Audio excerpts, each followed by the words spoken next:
നമസ്കാരം. വീടിന്റെ ഐശ്വര്യത്തിന് നമ്മൾ ചെയ്യേണ്ട ചില കൊച്ചു കൊച്ചു കൊച്ചു കാര്യങ്ങളുണ്ട്.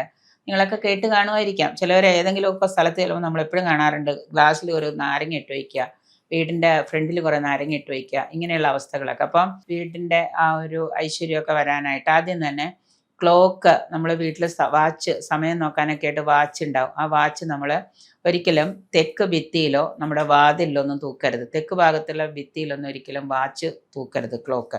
പിന്നെ അതുപോലെ തന്നെ നമ്മൾ മരിച്ചവരുടെ ഫോട്ടോസൊക്കെ ഉണ്ടെങ്കിൽ കയറി വരുന്ന ലിവിങ് റൂമിൽ വെക്കാതെ നമ്മളിവിടെ ചെയ്യുക. തെക്ക് ഭാഗത്ത് ഭിത്തിയിൽ സ്ഥലം ഉണ്ടെങ്കിൽ അവിടെ വയ്ക്കുക. പിന്നെ അതുപോലെ തന്നെ വാതിലിൻ്റെ പുറകിൽ ചെറിയ ക്ലോക്കുകളൊക്കെ തൂക്കി വയ്ക്കുക. ഇങ്ങനെയുള്ള കാര്യങ്ങളൊക്കെ ചെയ്യാതിരിക്കുക. പിന്നെ അതുപോലെ കണ്ണാടികളൊക്കെ, വീട്ടിൽ മുഖം നോക്കുന്ന കണ്ണാടികളോ വലിയ കണ്ണാടികളോ ഒക്കെ ഉണ്ടെന്നുണ്ടെങ്കിൽ വടക്ക് കിഴക്ക് ഭാഗത്തായിട്ട് തറയിൽ നിന്ന്, ചിലപ്പോൾ നമ്മുടെ തെക്ക് ഭാഗത്ത് വാഷ് ബേസിനൊക്കെ ഉള്ളിടത്ത് വലിയ കണ്ണാടിയൊക്കെ കൊണ്ടുവയ്ക്കും.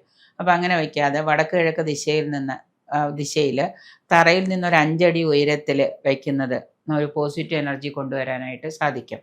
അതുപോലെ നിത്യവും നമ്മൾ സാധിക്കുമെങ്കിൽ സൂര്യ നമസ്കാരം, ശാന്തി മന്ത്രങ്ങളൊക്കെ ചൊല്ലാൻ നോക്കുക. കുളി കഴിഞ്ഞ് ഉദയസൂര്യനെ നോക്കിയിട്ട് സൂര്യ നമസ്കാരം ചെയ്യുക. പറ്റുമെന്നുണ്ടെങ്കിൽ ഏതെങ്കിലും ഒരു ഇഷ്ടദേവതാ പ്രാർത്ഥന നമ്മൾ ചെയ്യുക.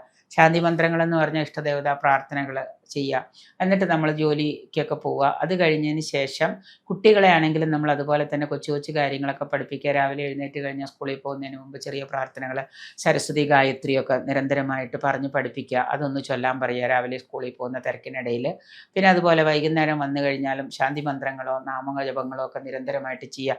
ഇങ്ങനെയൊക്കെ സ്ഥിരമായിട്ട് ചെയ്യുന്നത് കൊണ്ട് നമ്മുടെ വീടിൻ്റെ മാത്രമല്ല, വീട് നാലുപാടും അടിച്ചു വാരി വൃത്തിയാക്കി വീട് വൃത്തിയാക്കി സൂക്ഷിക്കുന്നതുമൊക്കെ നമുക്ക് വളരെ ഐശ്വര്യം ഉണ്ടാക്കുന്ന കാര്യങ്ങളാണ്. അപ്പോൾ ഇങ്ങനെയുള്ള കൊച്ചു കൊച്ചു കാര്യങ്ങളൊക്കെ ഒന്ന് ശ്രദ്ധിച്ചു കഴിഞ്ഞാൽ, പണ്ട് നമ്മൾ പണപ്പെട്ടി സൂക്ഷിക്കുന്ന കാര്യങ്ങളൊക്കെ പറയാറുണ്ടല്ലോ, അപ്പോൾ അതുപോലെയൊക്കെ ചെയ്യുന്നതും ഇത് ചെയ്യുന്നതും ഒക്കെ നമ്മുടെ വീട്ടിൽ കൂടുതൽ ഐശ്വര്യങ്ങൾ ഉണ്ടാവാനായിട്ട് നല്ലതാണ്.